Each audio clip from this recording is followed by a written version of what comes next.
On today's Cancer Buzz, we dive deep into the challenge of payment for comprehensive care services in the value-based environment.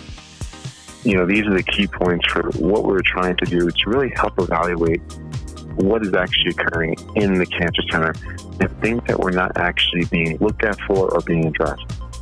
So looking at our model for care, looking at our treatment care model, where we're addressing patients, addressing patient populations, and going through the A to Z of healthcare by working on the survey and also developing this matrix. That's Dr. Ali McBride, Clinical Coordinator of Hematology Oncology at the University of Arizona Cancer Center, Department of Pharmacy. He'll be back later in the show. Welcome to Cancer Buzz. I'm your host, Summer Johnson. On episode 3 of the show, we explored the important role of comprehensive cancer care services. These services include dietary and nutritional counseling, psychosocial services, financial navigation, and more. We know that all of these services are critical for quality patient care, yet they often go uncompensated. We've talked quite a bit on this podcast about cancer care providers not having equal access to comprehensive care resources because of things like provider shortages, geographic issues, or competing priorities within a health system. As new payment models are proposed, there's now an opportunity to make the case for paying for these patient-focused services in value-based care. And of course, data collection and analysis is imperative to show their value. Today's guest foresaw this need, leading to the development of a survey that will help inform value-based payment reform discussions. Here to talk about the ACCC Comprehensive Cancer Care Survey is Dr. Al Benson. Dr. Benson is a professor of medicine at Northwestern University, Feinberg School of Medicine, and he's long been passionate about collecting data to support comprehensive care services, what he calls essential services. He's also a past president of ACCC. Dr. Benson, what is the compelling need for the Comprehensive Cancer Care Services Survey? A need for a central repository? During our discussions with the Clinical Affairs Committee, we talked a great deal about comprehensive oncology care delivery and concerns that many services which we feel are essential, and that would include, for example, financial counseling, genetic counseling, dietary counseling, a variety of services that social workers can provide, and that would include transportation services, and these are just some examples, which go beyond what is traditionally done in an oncology office, which is to evaluate patients and make treatment recommendations. And I think there is growing awareness, particularly when we talk about areas like patient-reported outcomes and value and quality measures, that we need to make sure that the total needs that an individual patient has at a moment in time can be addressed. And that might be psychological counseling, certainly financial issues, and that this is really a continuum, and we need to have mechanisms where practices can either provide essential services or to be able to make referrals to essential services. This is also an important concept because, for example, the emphasis on looking at oncology care models and certainly what's been going on with CMS with oncology care models is a very good example.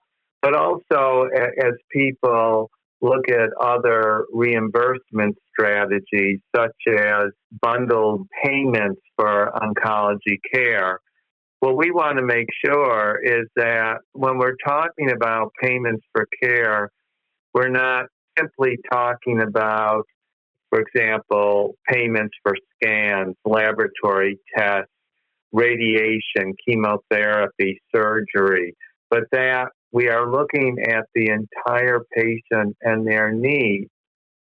Paint a picture for us what you're hoping to have or accomplish with the survey results.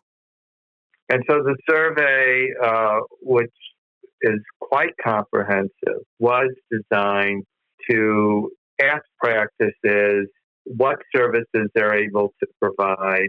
Issues, for example, if they didn't have services within their individual practice, did they have the availability of referral centers where patients could secure essential services?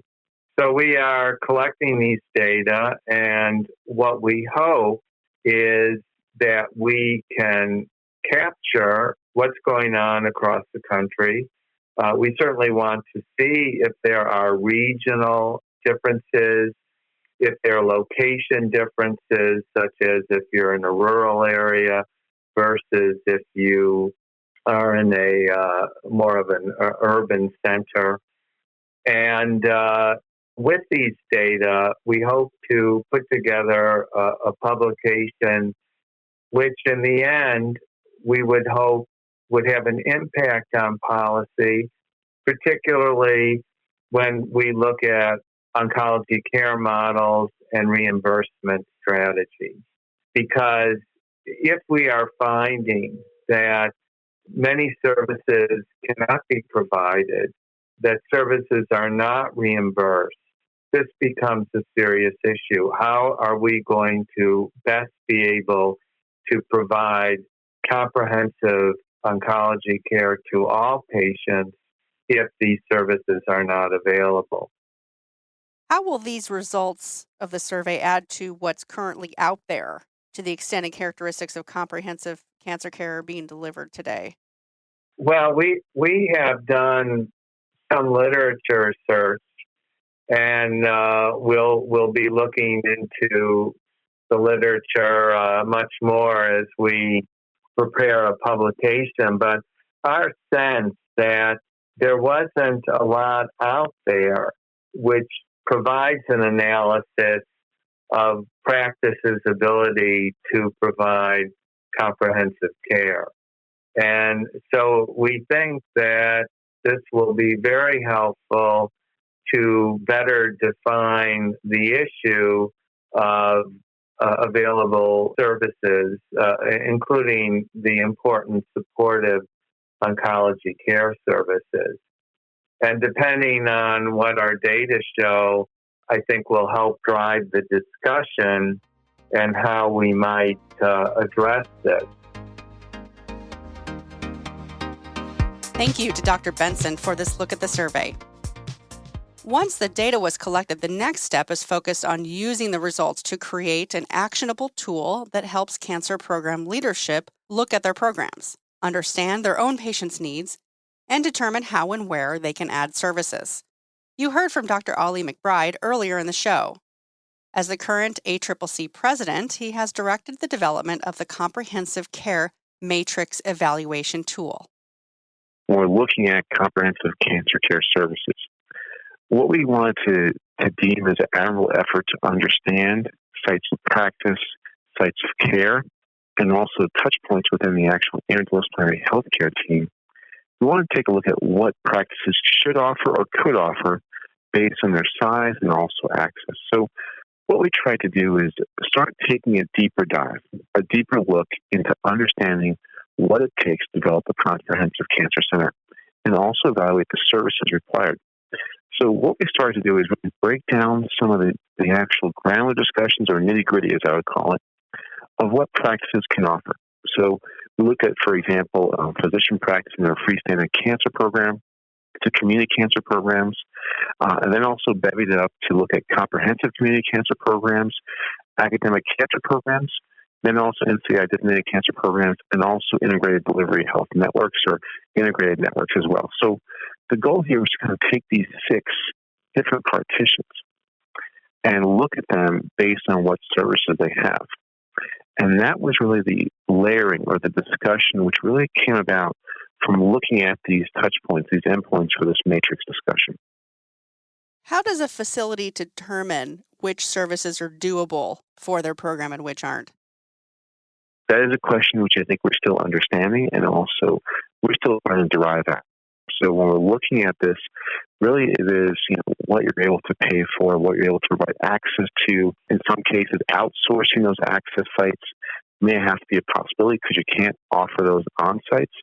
But in many cases, when we're taking a look, just imagine clinical trials, we want to actually have those clinical trials offered on site from a freestanding cancer program all the way up to integrated health networks, really looking at those participations, phase 1 trials, alliance-based trials or SWOG-based trials where we have those larger groups, and even NCORP, where we're looking at ACCC-based members or membership in the community cancer site. The question is, do you have the resources? Can you fund this? Do you have the resources available? Do you have the people in place to develop this? And I think that's one of the key pieces which we have to look at, address, and also work with, again, team members to address these overall endpoints. So it's still a moving point. It's dependent on how you can actually provide resources. In some cases, a monetary funding source.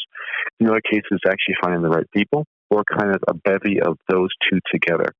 And with that, that's how we're looking at that from a resource standpoint, is trying to address those overall development and also progressions to get those team members involved.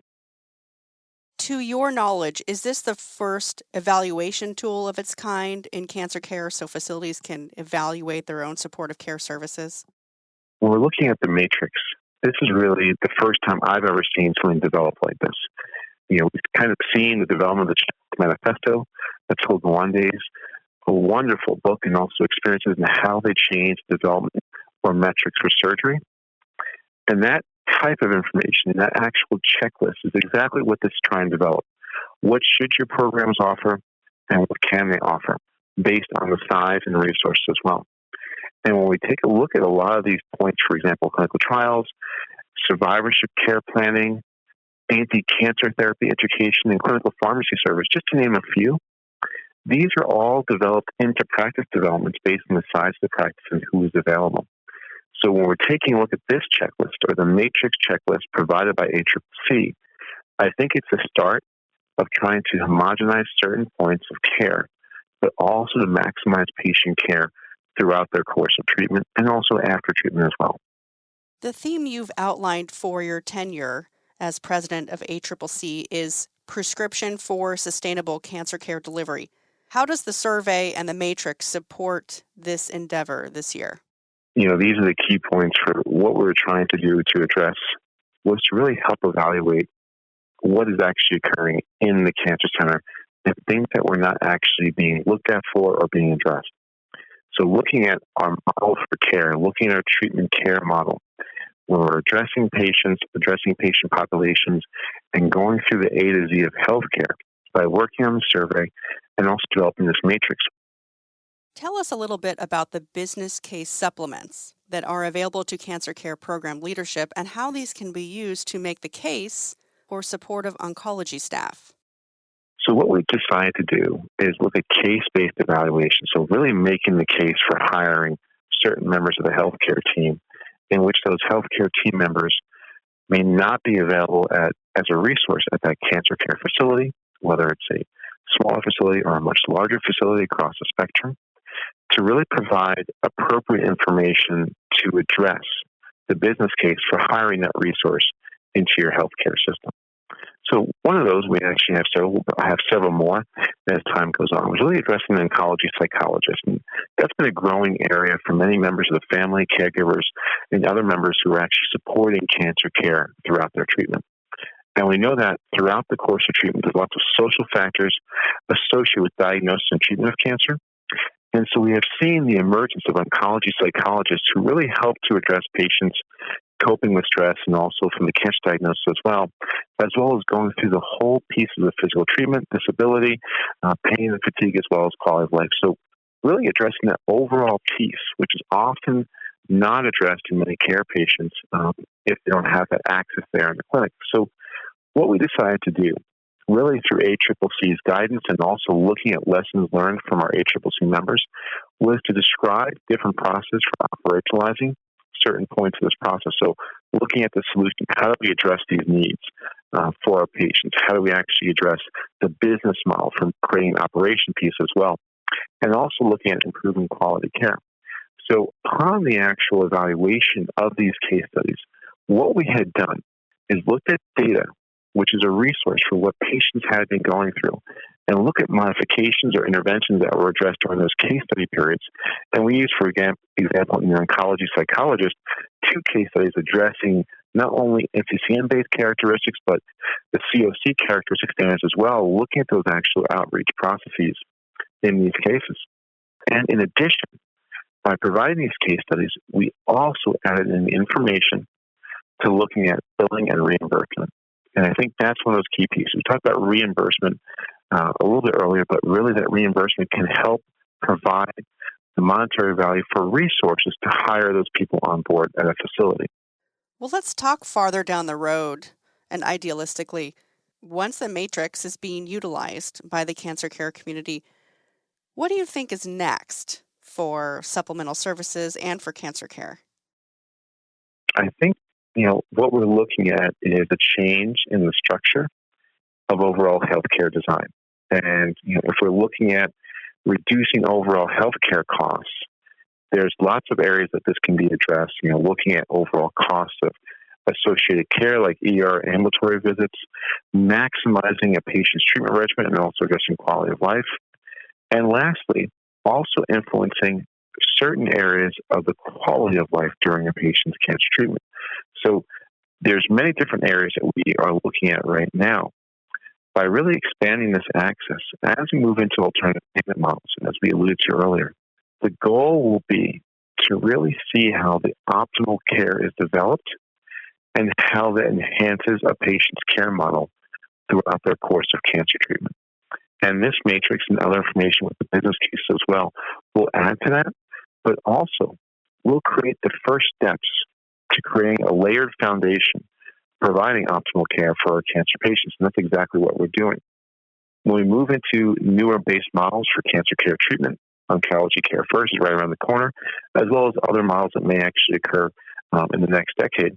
We have to actually evaluate all those people in place to make sure they're compensated as a resource in that care model, which will then, hopefully, provide an optimal care aligned with our matrix so that cancer centers, as developed, will also have that checklist for success and delivery of cancer care at their center. Dr. McBride will be leading a deep dive into how to better assess comprehensive care services to fit your patients and your program in March at the ACCC 46th Annual Meeting and Cancer Center Business Summit in Washington, D.C. Thank you for joining us and supporting Cancer Buzz. If you've been enjoying the show, make sure to leave us a review. Those are important so we can continue to provide you with the latest insights and developments in cancer care. We also ask you kindly share this episode with your colleagues. Next time on Cancer Buzz, a look into the latest trends across cancer care. Until then, for the entire Cancer Buzz team, I'm Summer Johnson. Cancer Buzz is a resource of the Association of Community Cancer Centers.